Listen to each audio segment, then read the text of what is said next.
먹구름처럼 이 세상에 선악을 알게 하는 나무의 실과를 따먹는 것과 같은 결실치 못하는 믿음 가운데 저희들 있던 것을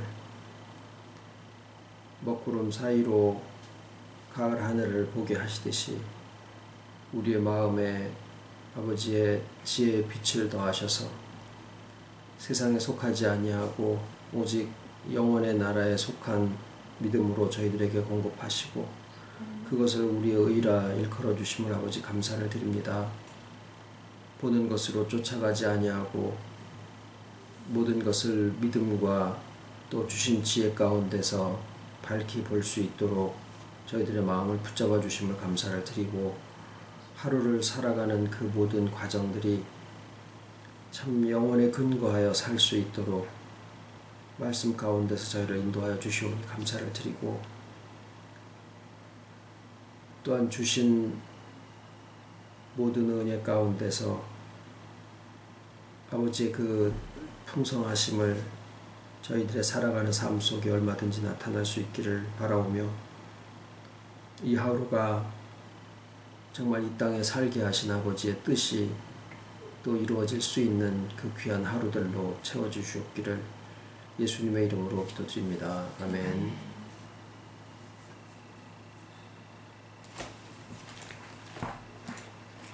오늘 하나님 말씀은 히브리서 4장 15절입니다. 히브리서 4장 15절 읽어가겠습니다.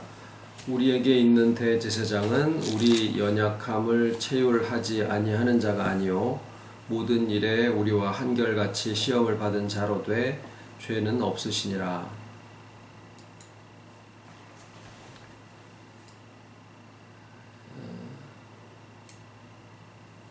예수님이 사단에게 시험을 받으신 사건이 성경에 기록이 되어 있죠. 마가복음에도 있습니다만은 이제 마태복음과 누가복음의 기록이 좀 더 자세하게 되어 있는데 그 중에 이제 마태복음은 공이 첫 번째 시험은 이제 돌을 떡덩이로 만들어 먹어라. 그게 첫 번째 시험이고요. 두 번째는 성전 꼭대기에 세워놓고 여기서 뛰어내려라. 발이 돌에 부딪히지 않게 하리라고 약속되어 있지 않느냐. 그런 시험을 했고 세 번째는 천하만국과 그 모든 영광을 보이면서 이것은 내게 넘겨준 것이므로 내게 원하는 자에게 주노라. 내게 절하라. 이제 그런 세 가지 시험을 합니다. 여기에 이제 성전 꼭대기에서 세워놓고 떨어져라. 발이 돌에 부딪히지 않게 하리라. 이제 그 말씀을 시험을 해보라라는 말씀이 먼저 나온 게 이제 마태복음이고 성전 꼭대기에 천하만국과 그 모든 영광을 보여주면서 내게 절하라고 한 것이 먼저 나온 게 이제 누가복음입니다. 그래서 이제 순서가 이제 두 번째하고 세 번째가 서로 바뀌어져 있는데 이제 그거는 그 마태복음을 쓴 그 독자가 물론 오늘날 이제 다 마찬가지 똑같이 씁니다만 그때 당시에는 마태복음을 기록한 것은 히브리인들을 대상으로 기록을 했기 때문에 히브리인들에게는 세상 영광보다는 이 하나님의 성전에 대한 비중이 더 크지요. 그리고 기적을 바라고 있는 사람들이었기 때문에 그것을 이제 두 번째 더 크게 기록을 했고 누가복음은 헬라인들에게 그리스인들에게 이제 그것을 기록을 했기 때문에 그 사람들은 세상의 권세와 영광을 더 중시하는 사람들이라 그 두 번째 거기에 이제 두 번째 그 시험이 먼저 나옵니다. 그리고 이 40이라는 숫자하고 그 다음에 금식이라는 것이 이렇게 같이 어우러져서 나오게 되면 유대인들은 필시 광야 40년의 이스라엘 백성의 출애굽 과정을 생각을 하게 되어 있습니다. 아주 어릴 적부터 성경을 이렇게 입에다 그냥 암송을 하고 귀에다가 달고 막 이렇게 막 주렁주렁 매달고 하면서 그걸 외우고 그랬었던 거기 때문에 한국 사람들이 콩쥐팥쥐 얘기를 듣고 성장하는 것처럼 히브리인들의 아이들은 어릴 적부터 출애굽 사건을 들으면서 그렇게 성장을 하게 됩니다. 옛날 얘기처럼. 그래서 이 예수님의 40일 금식 후에 줄이시고 세 가지 시험을 받으셨다라고 하는 그 내용을 들으면 이스라엘 사람들은 출애굽 40년 그 과정을 연상하게 되어 있습니다. 그래서 실제로 예수님도 그것을 아마 염두에 두시고 기록을 하시지 않았는가라는 생각을 하게 되죠. 실제로 예수님께서 받으신 그 시험의 세 가지 내용도 이스라엘 백성이 40년 동안 광야에서 60만이 다 죽도록 그렇게 하나님을 시험을 하다가 멸망을 받기도 하고, 고라 자손이 세상의 권세와 영광을 쫓다가 땅 속에 묻히기도 하고, 또 하나님을 시험하기도 하고, 먹을 것을 놓고 그렇게 하다가 이제 또 징계를 받기도 하고, 이제 이런 일들이 다 있습니다. 그래서 이스라엘 백성들이 어떻게 보면은 그 시험을 통과를 했느냐 못했느냐, 이제 애굽에서 나온 60만은 다 믿음이 없어서 광야에서 죽었고, 저거 어린 것들을 어떻게 했었던 그 사람들이 자라서 여호수아와 더불어서 이제 그 진짜 믿음의 세계를 거쳐서 가나안 땅에를 들어가는 사건이 이제 기록이 되어 있죠. 그래서 실제로 예수님이 그 세 가지의 시험을 통과하시는 것도 신명기에 나와 있는 말씀들을 근거로 해서 그 시험을 물리치시게 됩니다. 첫 번째 시험에 대해서는 사람이 떡으로만 살 것이 아니요 하나님의 입으로 나오는 모든 말씀으로 살 것이니라. 그래 해서 물리치시고, 근데 이제 그런 그 말씀들이 예를 들어서 이제 뭐 신명기 8장 3절, 그리고 주 너의 하나님을 시험치 마라. 그러니까 신명기 6장 16절이고, 또 주 너의 하나님께 경배하고 다만 그를 섬기라. 그러니까 신명기 5장 9절, 이런 식으로 되어 있습니다. 그래서 오늘에 우리가 이제 생각을 해 보려는 것은, 이 시험 받으심이 우선은 예수님이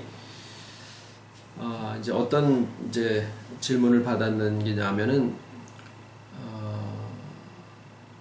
사단이 이제 창조받은 존재도 아니고, 또 자존한 존재도 아니고, 또 어떤 창조된 영적인 존재가 타락해서 생긴 것도 아니다.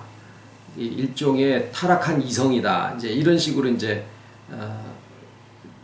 말씀을 드렸다기보다 이제 이해를 하시고 질문을 하시기를, 그렇다라고 하면 예수님은 영이 죽으신 분이 아니니까 이런 그 죄의 시험을 당하실 필요가, 이게 타락한 이성으로부터 시험을 받으실 필요가 없지 않으셨습니까? 라는 이제 그런 내용의 질문을 받았는데, 그냥 이제 짧게 거기에 대해서 답변은 드렸습니다만은, 지금 저희가 나누고 있는 내용하고 이게 영원에 대한 관점으로 이 예수님의 시험을 바라보는 그것이 또 우리가 한번 나누어 줄 필요가 있겠다라는 생각에 오늘 이 말씀을 좀 같이 생각을 해보려고 합니다.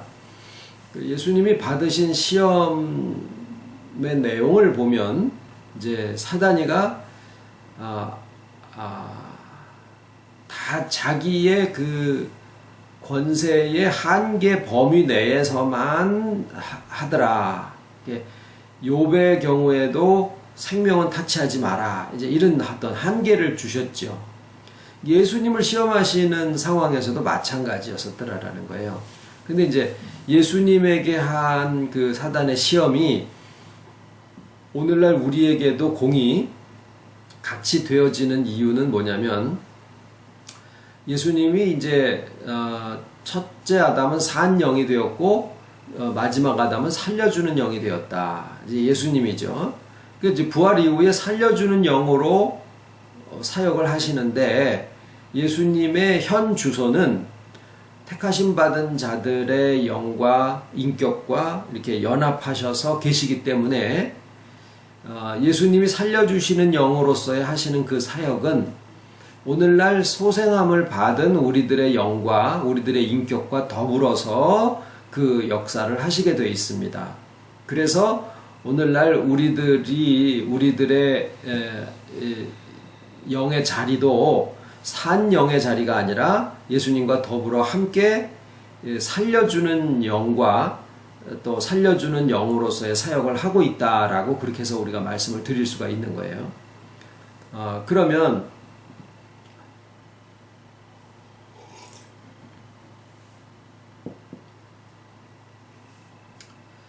사단에 대한 이야기를 잠깐 다시 좀 설명을 해드리자면, 아까 이제 세 가지 아닌 상황에 대해서 말씀을 먼저 드렸죠. 자존한 존재도 아니다. 또 천사가 타락한 것도 아니다. 이제 천사에 대해서 조금 더 말씀을 드릴 필요가 있습니다만은, 그리고 스스로 있는 존재나 창조된 존재가 아니다. 그러면 뭐냐? 뱀이 변해서 용이 됐다. 이렇게 성경에 기록하고 있어요. 요한계시록에. 그러면 이 뱀이 뭐냐? 예수님의 말씀을 근거로 해서 볼 때 너희가 뱀같이 지혜롭고 비둘기같이 순결하라 라고 하실 때 그 뱀의 이 지혜를 세상의 악의 지혜라고 하면은 그거를 갖다가 쓰라고 하셨을 리가 없어요. 왜냐하면 악은 그 모양이라도 버리라 그랬었던 것이 악이기 때문에. 그러니까 그때의 뱀같이 지혜로라라는 말은 어떤 상황이 닥쳤을 때 그 상황을 잘 판단해서 거기에 적절하게 행동을 해라 라고 들 때를 생각을 하고, 할 말과 하지 않을 말을 가려서 하고, 또 받을 것과 받지 않을 것에 대해서 다 이렇게 잘 지혜롭게 해라, 이제 이런 내용으로 하신 말씀이에요. 그리고 때를 얻든 못 얻든 말씀을 줄 수 있을 때에 가서 다 잘 주어라, 이제 이런 내용으로 하시기를 뱀의 지혜를 사용을 하라, 그렇게 하신 거거든요. 그러니까 그때의 뱀이라고 하는 것이 원래는 믿음과 함께, 그래서 뱀의 지혜만 쓰라고 하신 게 아니라 비둘기의 순결함도 같이, 그럼 이제 믿음을 나타내는데 성령. 근데 믿음과 이 이성이 함께 하고 있을 때, 오늘날 우리도 마찬가지입니다. 이성이 배제된 상태에서의 믿음은 광신으로 빠지게 되고, 믿음이 배제된 이성은 또 그 이성 자체가 이제 집단 이성으로 바뀌고, 그렇게 되면서 얼마든지 주관적인 입장에서 이렇게 오류에 빠질 가능성이 많이 있는 것을 그 2차 세계대전, 히틀러 뭐 이런 사람들을 통해서 얼마든지 증거를 받고 있거든요, 세상적으로도. 그래서 그래도 결국 돌아갈 곳은 이성밖에 없지 않느냐 하는 것이 이제 세상이 가지고 있는 믿음이 없는 상태에서의 세상 사람들의 정신을 주관하는 게 이제 바로 이성이다, 이제 그런 거예요.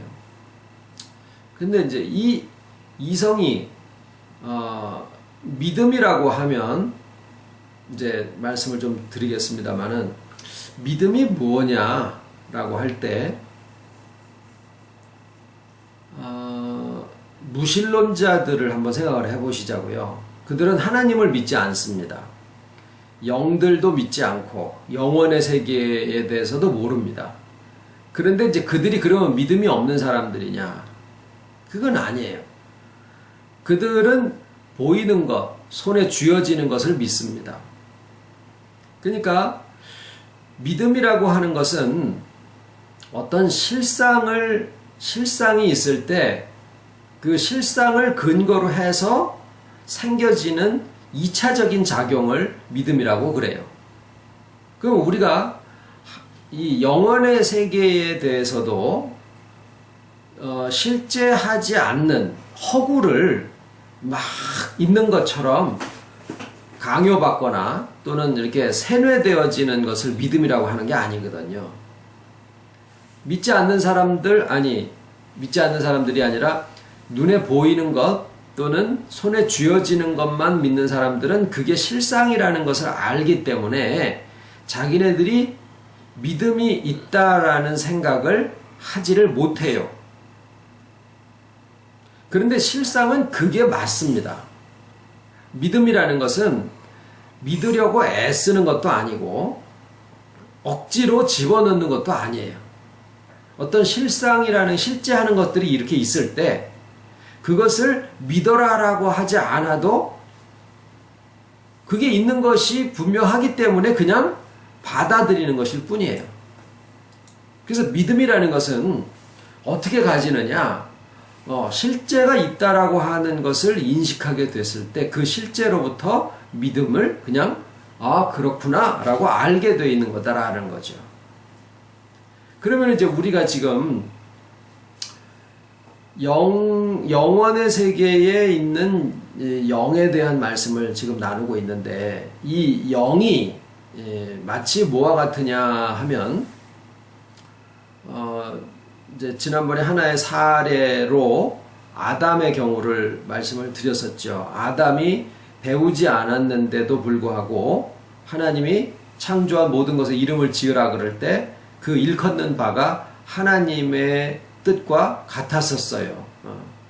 그러니까 그것은 바로 처음에 창조함을 입은 인간의 영의 온전함을 나타내 보여주시는 하나의 사례다. 그런 말씀을 드렸죠.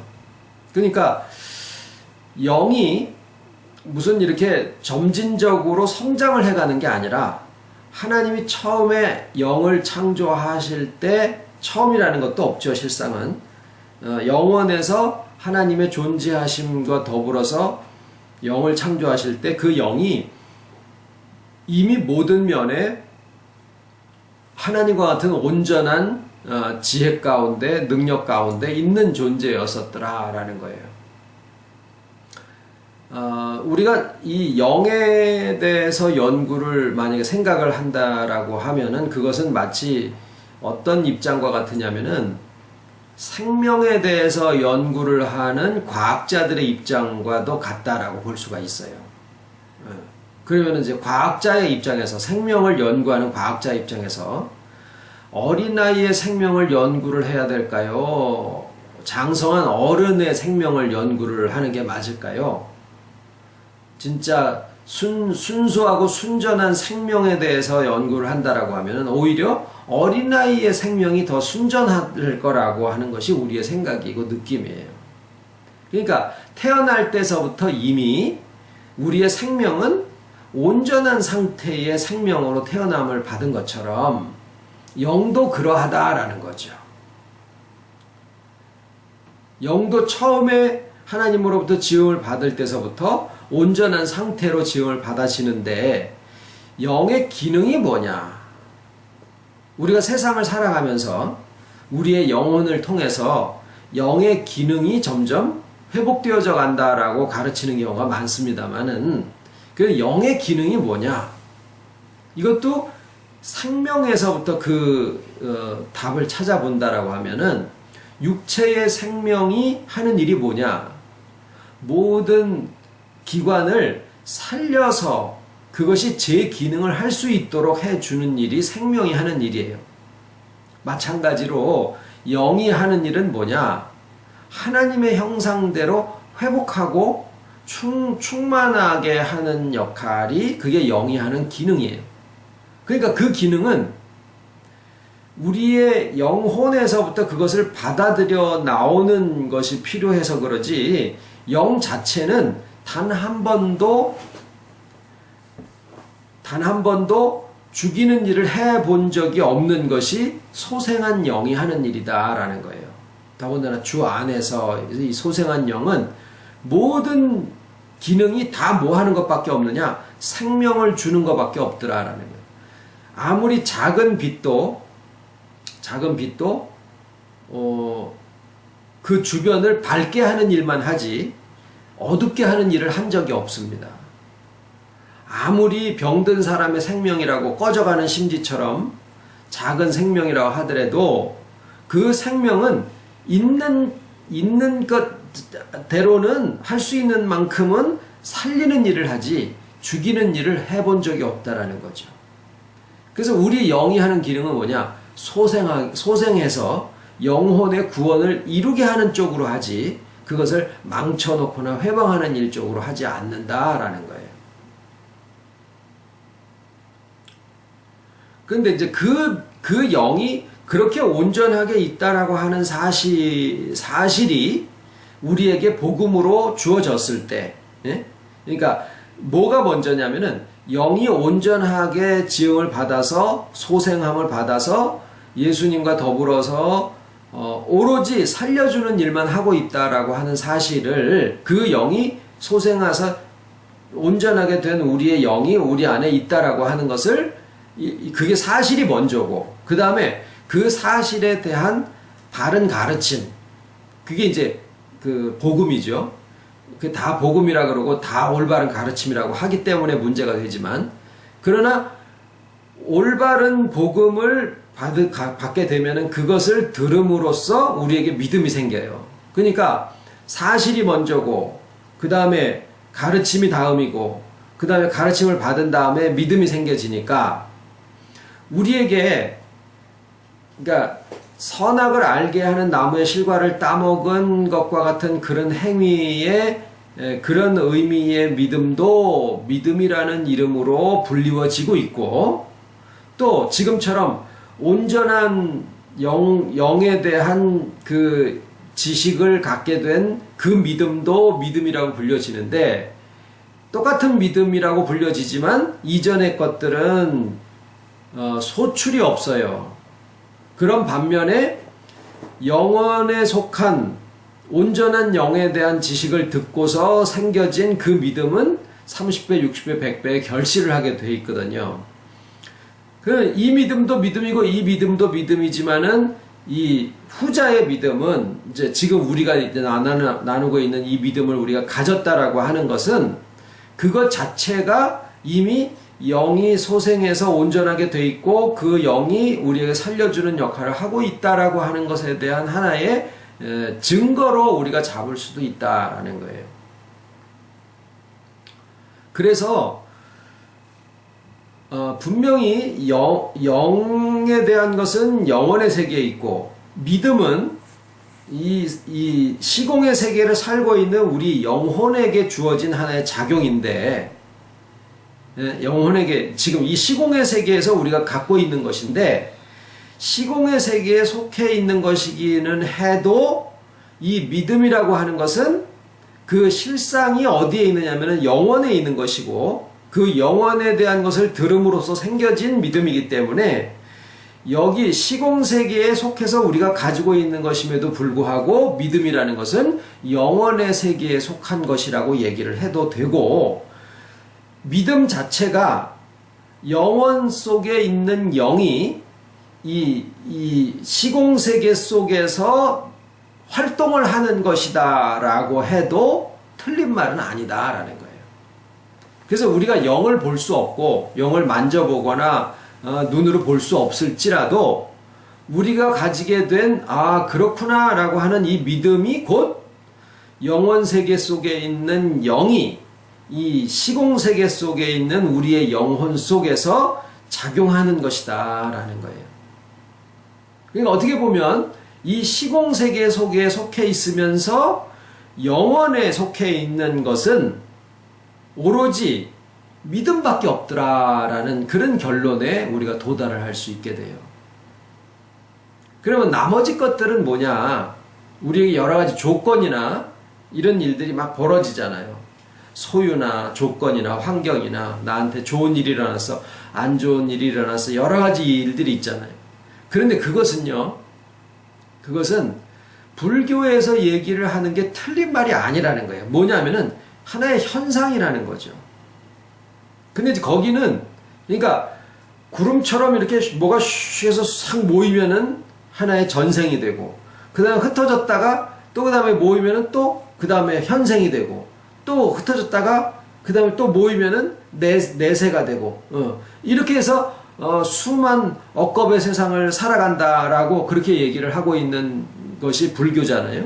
그래서 도마뱀 하나도 아이고 이거 죽이면 안 돼. 왜? 그게 언제 또 내 전생일지 내 후생일지 모르니까 아이고 도마뱀님 하면서 그걸 갖다가 잘 살으세요 그리고 이제 방생을 시켜주는 이유가 그런 믿음 속에서 되어지는 거예요. 근데 그 사람들이 틀린 얘기를 한 거는 아니라라는 거죠. 오히려 믿는 사람들이 믿음이라는 이름으로 권력을 추구하고 소유를 추구하고 거기서 나오는 권세에 사람의 권위에 끌려가고 이런 것보다는 차라리 아, 세상에 있는 것은 다 바람이고 흐름이로다. 그러고서 그냥 거기에 미련두지 않고 사는 것이 차라리 더 나을 수도 있더라라는 거죠. 그러나 실체는 뭐냐? 영원에 영존하고 있는 세계가 분명히 있고, 이 땅의 현상 속에서 신령한 영혼과 신령한 몸이 지금 이 안에서 같이 작용을 하고 살아가고 준비되어지고 있다라고 하는 이 사실과, 그것이 이 땅에서 살아가고, 하나님께서 만약에 이 땅이 필요하지 않으셨다 그러면 창조하지 않으셨고, 자유성 문제만 해결하시기 위한 거라고 하면은 세상을 풍요롭게 할 필요가 없죠. 그런데 세상을 보기에 좋았더라라고 하는 말씀이 우리에게 남아있다라는 거예요. 그거는 뭐냐면 하루를 살더라도 그 하루를 사는 만큼 속에서 회복된 영혼이 그 하나님이 준비해 놓으신 모든 풍성함을 30배, 60배, 100배의 결실로 소출을 하게 돼 있는데, 그 소출이 뭐냐? 흩어 지나가는 현상들을 쫓아가는 게 아니다라는 거예요. 바람을 잡는 것과 같도다. 전도서의 기자가 그렇게 얘기를 했죠. 마치 그러니까 그 사람이 자기 마음에 하고 싶은 걸 다 했고, 어떤 것을 금하지 않고, 돈이 모자라요, 뭐가 모자라요, 지혜가 모자라서 뭘 하지를 못해요, 권세가 없어요, 다 했는데, 그걸 뭐라냐? 바람을 잡으려고 하는 것과 같다. 뭐예요? 그 불교적인 깨달음이에요. 아, 이거 허상이다. 이거는 하나의 현상일 뿐이다. 라고 솔로몬도 깨달은 거예요. 그러면서 오늘날 우리가 이제 지나가는 여러 가지 좋은 일, 안 좋은 일, 이런 것들이 그냥 하나의 현상으로서 우리가 받아들이게 된다라고 하면 실체가 무엇이냐? 영혼의 세계에 속할 수 있는 실체가 무엇이냐? 그게 지금 이 시공의 세계 속에서 없어지지 아니하는 실체를 하나 꼽으라 그러면 그게 바로 뭐냐면은 믿음이다라는 거예요. 그래서 이제 모든 흩어져 지나가는 현상 속에서 막 돌아가잖아요. 막 그냥 비디오를 찍어가지고 빨리 돌리면은 막 뚜뚜뚜뚜뚜뚜 이러면서 막 돌아가는데, 그 바람처럼 흩어 지나가는 가운데서 변함없이 영존하는 것이 뭐냐? 이 영원의 세계에 속한 믿음이다라는 거예요. 그렇게 되면은 소출이 그거에서부터 찾아낼 수 있다라는 거예요. 아, 내가 살아가고 있는 것이 바람을 잡는 것과 같이 이렇게 현상을 쫓아가고 있느냐, 아니면은 영원의 세계 속에서 없어지지 아니하는 실체를 잡고 가는 것이냐라고 하는 것에 대한 그 지각의 분별력이 생겨질 수 있더라라는 거예요.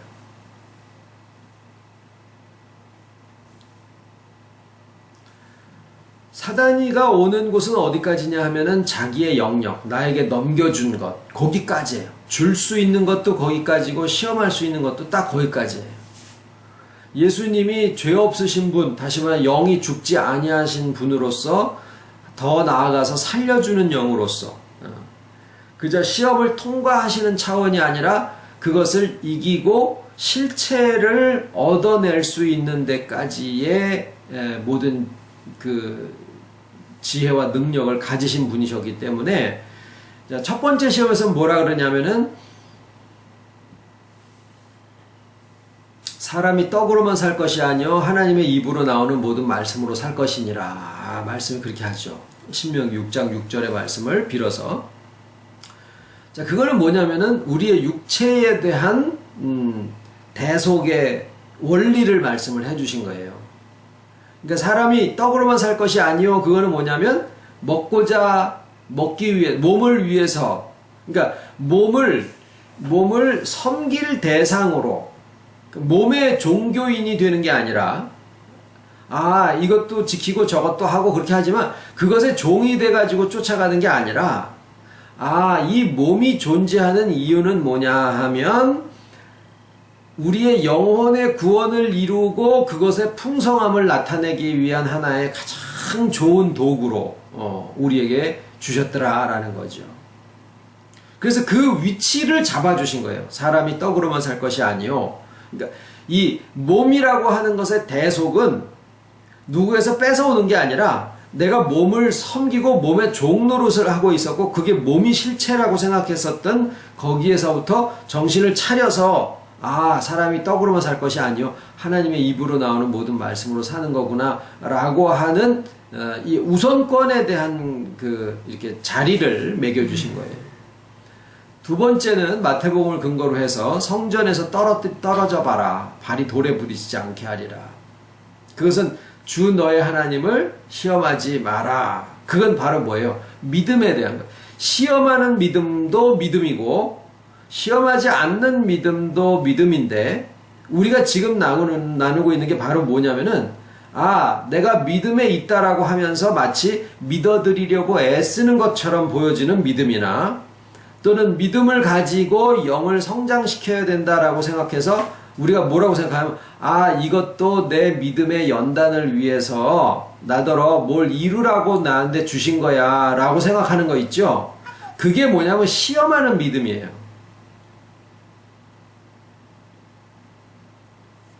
우리가 온전한 영을 가지고 있는 것에 대한 믿음으로써 그저 행하게 돼 있는 것이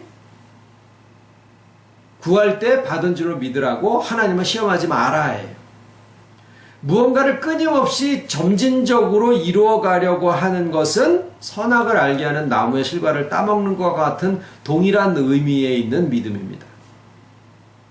위로부터 난 믿음은 이미 온전하게 되어져 있는 우리의 영이 내 안에 주와 더불어서 존재하시고 그것이 믿음으로 나타나는 거다라는 거예요. 그러니까 믿음은 부족함이 없는 게 믿음이다라는 거예요. 영이 온전하듯이 우리에게 있는 온전한 믿음은 부족함이 있는 믿음이 아니다라는 거예요. 세 번째는 천하만국과 그 모든 권세와 영광 내게 절하라. 자, 우리가 무엇을 섬기느냐라는 거거든요. 이것을 섬기고 저것을 실체로 생각하고 그러는데 실상 하나님만 섬기고 다른 어떤 것도 섬기지 마라라고 하는 것은 우리 안에 나의 힘의 근원, 나의 힘의 원천 그게 뭐냐? 바로 주와 하나 되어 있다라는 그 사실이에요.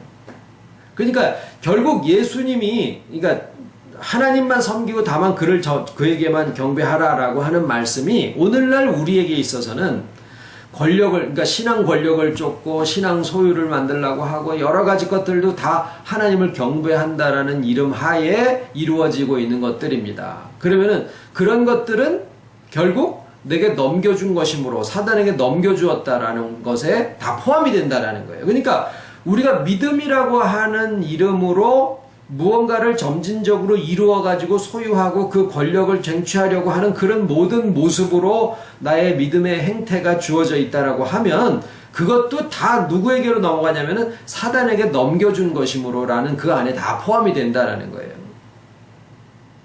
오로지 그러지 않은 것은 영혼에 속한 온전한 믿음으로 되어지는 거 하나만 남아있는 거예요. 그래서 그 하나만 남아있는 그것을 예수님이 보여주신 거다라는 거예요. 그래서 사단은 한 사람의 인격에서 이성이라고 하는 것이 믿음이 빠진, 그러니까 믿음이 아까 뭐라 그러냐면 영혼의 세계에서 소생한 영 자체가 이 현실 시공 세계 속에서 나타나졌을 때는 그게 우리에게 믿음의 형태로 나타나진다. 그런 말씀을 드렸는데, 그러니까 엄밀하게는 믿음이 영이냐 그렇게 말씀을 드리기는 좀 어려워요. 영은 영혼의 세계에 있고 믿음은 시공 세계에서 우리의 영혼의 작용인 것은 사실이지만 영이 온전하다라고 하는 그 사실에 의해서 이 믿음이 온전한 믿음이 생겨지는 거기 때문에 영을 우리가 볼 수도 만질 수도 없지만은 그 영이 시공 세계에 나타났다라고 하면 그것이 우리에게 믿음의 형태로 주어진다라는 거예요. 아, 내게 믿음이 있다라고 하는 것이 이게 실체구나. 여기서 우리가 가질 수 있는. 이제 그렇게 보면 영혼의 세계에 없어지지 아니하는 그 세계 속에서의 그 실체를 우리가 지금 이제 가지고 살아가고 있는 것인데, 우리가 이 믿음을 가지게 되면 한 사람의 인격에서 믿음이 빠진 상태에 이성이 주인이 돼가지고 그 권세와 소유가 하나의 욕구의 형태, 욕구, 바라는 욕구의 형태로 모이게 되면 뭐 파락군 뭐 이런 것은 하나의 집단이 만들어낸 어떤 공동의 욕구잖아요. 뭐 통일의 욕구, 무슨 뭐 이런 것들은 뭐 촛불을 다 그 군중 심리 이런 거예요. 집단 이성이라 그래요. 온 인류가 만들어내는 그러한 이성의 작용을 우리가 문화라 그래요. 사상이라 그러기도 하고 과학이라 그러기도 하고 종교라 그러기도 합니다. 그런 것들이 다 나름대로 권력을 만들고 그 권력의 정점을 만들어내게 됩니다. 유형 무형에. 예. 근데 이제 그런 최고의 보이지 아니하는 최고의 정점을 움직이고 있는 그 자리가 바로 뱀이 점점 커져서 용이 됐다. 그게 결국은 사탄의 정체인데. 그러니까 그 범위 내에 속하는 것이 어디까지일까라고 한번 묵상을 해보신다라고 하면은 이 시공세계 안에서 온전한 믿음을 제외하고 거기에 속하지 않은 게 하나도 없다라는 거예요. 그래서 지금 우리가 이 온전한 믿음, 온전해진 영에 대한 그 온전한 믿음 얘기하는 겁니다. 그거 하나를 가지고 있을 때 비로소 시공세계에서부터 이렇게 빠져나와 있다라는 거예요. 그리고 그 믿음을 가지고 다시 시공세계 안에 들어가서 소출을 얻어내는 거예요. 그래서 내가 하나 그 믿음을 가지게 되면 나의 세계 안에서는 그 사단이, 용이 권세를 잃어버리고 원래 상태인 뱀의 형태로 돌아가게 되는 거예요. 그러니까 우리가 그 영역이 점점 이게 나의 말을 듣고 또는 뭐 인터넷을 듣고 해가지고 어떤 사람의 사고가 바뀌어요. 아, 사단이 이거구나.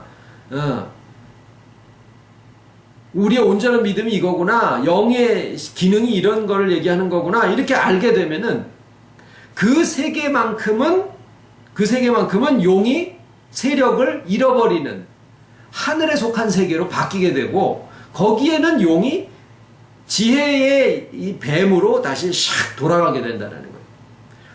만약에 온 세상이 다 인터넷으로나 뭐 해가지고 이 믿음을 다 가지게 되면, 온 세상이 다 가지게 되면 이 세상에서는 용이라고 하는 것이 없어지고 무적에게 갇히게 되고 오직 하나님이 지혜로 주신 이 이성들이 믿음과 더불어서 동반자로 역할을 하는 것만 남게 된다라는 거예요.